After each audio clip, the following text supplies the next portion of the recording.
नमस्कार। इस वीडियो में आपका स्वागत है।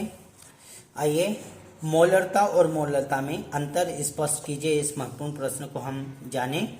तो मोलरता व मोलरता में अंतर, तो इस प्रकार से प्रथम अंतर इस प्रकार से, मोलरता में विलयन के आयतन पर विचार करते हैं जबकि मोलरता में विलायक के द्रव्यमान पर विचार करते हैं। मोलरता में विलयन के आयतन पर, महत्वपूर्ण बिंदु विलयन के आयतन पर, और यहाँ पर विलायक के द्रव्यमान पर। तो मोलरता में विलयन के आयतन पर विचार करते हैं जबकि मोलरता में विलायक के द्रव्यमान पर विचार करते हैं।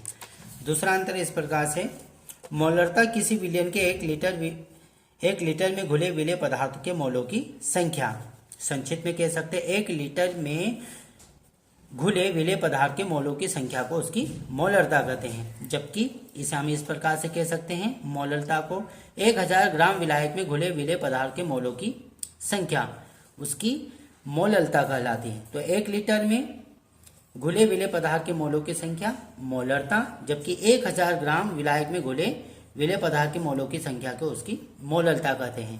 तो इस अंतर को पुनः हम इस प्रकार से कह सकते हैं, मोलरता किसी विलयन के 1 लीटर में घुले विलेय पदार्थ के मोलों की संख्या है, जबकि मोलरता विलयन के प्रति 1000 ग्राम विलायक में घुले विलेय पदार्थ के मोलों की संख्या है।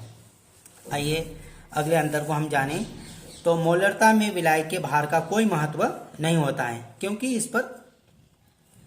क्योंकि इसमें आयतन पर विचार करते हैं। तो मोलरता में विलायक के भार का कोई महत्व नहीं होता है।